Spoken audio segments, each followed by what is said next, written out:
Reporting करते हुए अचानक नजर एक ऐसे तानाशाह पे पड़ी जिसने पूरे जिम में आतंक फैला रखा था। लेकिन हम भी वो पत्रकार हैं जिसने अच्छे अच्छे तानाशाहों में आतंक फैला रखा है, इसलिए बेखौफ हमने उससे पूछ ही लिया। आपको देख के हमको मोतीहारी वाले मास्टर जी याद आ गए। क्या है कि वो भी ऐसे पढ़ाते थे डरा डरा के, हमको अंग्रेजी सिखाए। झा जी थे गया से, वो भी हमको डरा डरा के ग्रामर पढ़ाए थे। तो क्या हुआ कि हम सारा ग्रामर जो है डर के मारे भूल गए। तो मुझे ऐसा डर है कि आप जो ये ट्रेनिंग करा रहे हैं डरा डरा के, लोग कहीं भूल ना जाए आपकी ट्रेनिंग है। राजा जी, हाँ, हमने भी कोई कच्ची गोटियां नहीं काटी हैं लूडो में। हमेशा होम पर जाने वाली गोटी का काम तमाम किया है। ये साले अपने क्रश के हाई का रिप्लाई करना भूल सकते हैं, हमारी ट्रेनिंग का नहीं। बहुत बढ़िया भाई। तो आप मुझे एक बात बताइए कि जब आदमी थक हार के बैठ जाता है उसके बाद भी एक एक्स्ट्रा सेट लगवाने का जो मोटिवेशन है वो आप कहाँ से ले आते हैं? जी वो जो है मेरी प्रीवियस जॉब से एक्सपीरियंस मिला है। कौन सी जॉब? बस कंडक्टर था। अच्छा। तो उसमें क्या है कि 50 सीटर की बस में 150 लोग को ठूस के ले आता था, चकाचक। फुल कैपेसिटी को यूज करना आता है और वही करवा रहे हैं। बहुत बढ़िया। लेकिन रुक गए देखिए फिर से।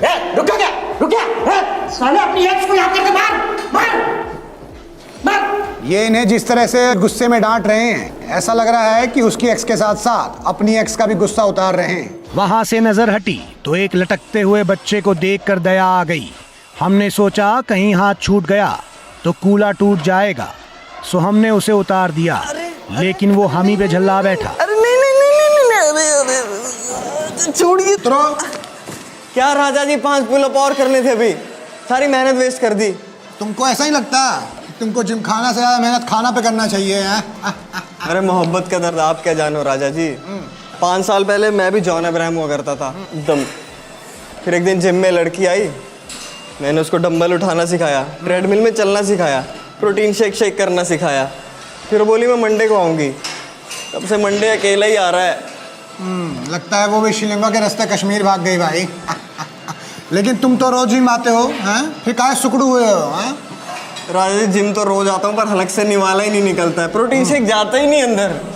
खुद तो चली गई, मेरे को लटका के छोड़ गई। दर्द होता होगा लटकने में बहुत ज्यादा, है ना? हाँ। लेकिन क्या है कि दर्द के आगे जीत है, जसमीत है, मनमीत है, नई गर्लफ्रेंड बनाने की रीत है, समझे? इसलिए डोंट बी देवदास, बी बिंदास, ठीक है ना? जाएं, लटका दें फिर से। आओ, लड़की का नाम लेके करो, चलो। थैंक यू राजा जाए ना। एक आशिक को समझाया तो कई और नजर आ गए। कुछ दीवाने अपना 6 पैक ढूंढ रहे थे, वहीं कुछ प्रोटीन के आशिक भरे जिम में अंडे ऐसे खा रहे थे मानो किसी बड़ी पोल्ट्री फार्म के ब्रांड एम्बेसडर हों। वहीं कुछ मनचले आशिक एक्सरसाइज करती मोहतरमा को ऐसे देख रहे थे जैसे एग्जाम में लड़के बगल वाले की कॉपी देखते हैं। वहीं कुछ चोरी करते पकड़े भी जाते हैं। तो हमने मोहतरमा से पूछ ही लिया। अब क्या कर सकते हैं राजा जी, इंसानों का तो नेचर ही है एंजॉयमेंट के पीछे भागते रहने का। और आपने तो ये सुना ही होगा, a thing of beauty is Joy forever. नहीं सुने तो नहीं है, लेकिन आप ये बताइए कि यहाँ पे जिम में लोग कैसे इंस्पायर होते हैं?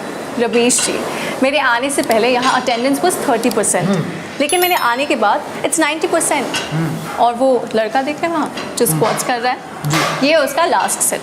लेकिन अगर मैंने उसे एक थम्स अप दे दिया तो वो एक और सेट करेगा। ऐसा करके दिखाइए।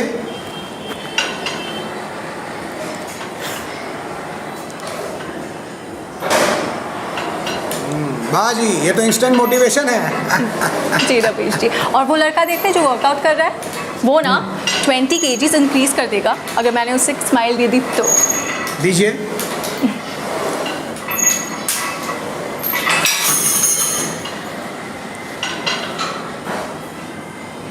कोई बात नहीं, कोई बात नहीं, निराश मत होइए, निराश मत होइए, कोई बात नहीं। हो सकता है वो जाकिर खान का फैन हो, हाँ, और जिम करके ज़्यादा सख्त हो गया हो, कोई बात नहीं। आपका देखिए अटेंडेंस 90% हो जाता है ना, तो मोटिवेशन लेवल भी 90% है। 10% लोग क्या है, नहीं पिघलेगा ना।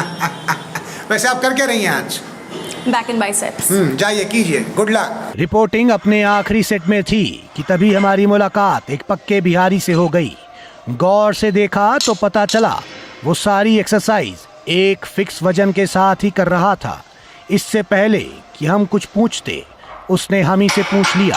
अरे रवीश भैया, कैसे हैं आप? ठीक है, हो गया भाई, बहुत ज़्यादा तुम हैं। अरे हम सब लड़के लोग बैठ के आपका शो देखते हैं, बड़ा मजा आता है, एक नंबर काम करते हैं आप, मजा आ गया आपसे हम भी देख रहे हैं, तब से तुम 100 का वेट मार रहे हो, ज़्यादा नहीं हो गया जी? अरे रवि जी हम लोग बिहारी है ना, और एक बिहारी 100 पे भारी। यार देखिए, सबसे पहले आप बिहारी लोग ना ये मुहावरा बार बार बोलना बंद कीजिए, ज़्यादा हो गया भाई, है ना, एग्रेसिव लगता है। फीलिंग जुड़ा हुआ है ना मुहावरा के साथ। तो ये बताओ कब तक बॉडी बना लोगे भाई? अरे रवि जी बॉडी हम 2 दिन में बना लेंगे, लेकिन उससे पहले आपका दर्शक लोग से हम कुछ कहना चाहते हैं। अरे कैमरा इधर लाओ। ले आइए भाई।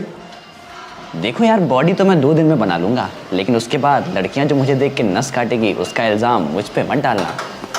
सुनो, तुमको बॉडी जब तक बनानी है बनाओ, लेकिन ये मुंह ना बनाओ, समझे? हमारा कैमरा टूट जाएगा, एक कट हुआ है। ये बताओ कि खाने पीने का हिसाब क्या रहता है? अरे रवि जी खाने का पूछिए मत, साला इतना टाइम मुंबई लोकल का टाइमिंग नहीं है उतना जितना हमारा खाने का शेड्यूल दे रखा है सारा सब। सुबह 6 बजे खाओ, फिर 8 बजे खाओ, 10 बजे खाओ, 12 बजे खाओ, 1 बजे, 3 बजे, फिर शाम को 6 बजे, फिर रात को 8 बजे, फिर 10 बजे, फिर 11 बजे, फिर लास्ट में बोलता है 1 बजे खाओ। मतलब साला इतना खाना खाते हैं, कभी सोच रहे हम खाना खा रहे हैं, खाना हमको खा रहा है, समझ में नहीं आ रहा है। लेकिन कुछ असर तो दिख नहीं रहा है, हाँ? फिर क्यों खाते हो इतना? जिम जब होता ही नहीं है कुछ। पहलवानी के लिए थोड़ा ना जिम कर रहे हैं, दूसरा कारण है, हम जिम इसलिए कर रहे हैं ताकि बम्बई जा सकें। अच्छा, इंडियन आइडल बनने हैं? अरे नहीं रवि जी, नौकरी करने जा रहे हैं बम्बई। आप सुने नहीं है, वो बिहारी लोग को पकड़ के थूर देता है, तो साला हमको कहीं रोड पे पकड़ लिया तो मार दिया, 2 थापी, तो खड़ा रहने का हिम्मत तो हो, इसलिए। नहीं रवि जी हमको बहुत दुख होता है, काहे सौतेला व्यवहार हम लोग के साथ करता है। हम भी तो इसी देश के निवासी हैं रवि जी, हमको नहीं पसंद आता, साला सोचते हैं लोग टपक जाता है। ठीक है भाई। आप भी तो बिहारी रिपोर्टर है ना, आप आवाज नहीं उठाते इसके बारे में, आप तो जाके लौंडा लोग साथ पार्टी करते हैं। हम उठाएंगे भाई, तुम यार देखो, उठाएंगे भाई। आप आवाज उठाइए रवि जी, नहीं होगा ऐसे काम, हम नहीं मार खाएंगे, हम बता दे रहे हैं, बोलिए आवाज उठाइए। सुनो, देखो, रो मत, हमारा एक मंत्र है, उसको याद कर लो, जिंदगी में काम आएगा, कि बताइए, सब कुछ ठीक हो जाएगा, है ना? बताइए क्या मंत्र है? यही तो मंत्र है भाई, कि सब कुछ ठीक हो जाएगा। रवि जी आप इमोशनल सीन पे कॉमेडी कर रहे हैं। कोई बात नहीं, सुनो एक काम करो, ये वाला वेट निकाल के यहाँ लगा दो, राइट हैंडेड हो ना, तो राइट हैंड में ज्यादा पावर बनाओ, उसी से थूरना, ठीक है? ठीक है। निकाल लो, चलो। तो कबीरा, इस संसार में भांति भांति के लोग, रोज जिम आके देखिए, दर्शन होंगे रोज। तो किसी के लिए फिट रहने का मंत्र है जिम। मंडे से ज़रूर आऊँगा, इस चैलेंज को सच कर दिखाने का जज्बा है जिम। कड़वा लेकिन फ़ायदेमंद नीम की निम्बोली है जिम। तो मोदी जी, मेरी आपसे ये दरख्वास्त है कि आपने स्वच्छ भारत के लिए जैसे हर जगह सुलभ शौचालय बनाए हैं, उसी तरह सुलभ जिम बनवा दीजिए, जहाँ पे गरीब भी आके एक टाइम जिम कर सके। तो इसके पहले जिम का भूत मुझ पे भी हो जाए सवार, म्यान में रखता हूँ अपने शब्दों की तलवार। नमस्कार, मैं राजा रवीश कुमार। सुनो, हो गया, रिपोर्टिंग हो गई, जाओ। सुनो, इधर आओ, इधर से जाओ, चलो जाओ, हो गया। जब देखो बॉडी बनाने लगते हैं भाई। तो गाइस, कैसी लगी आपको ये वीडियो? कमेंट्स में बताओ, और ऐसी और वीडियोस देखने के लिए सब्सक्राइब करो।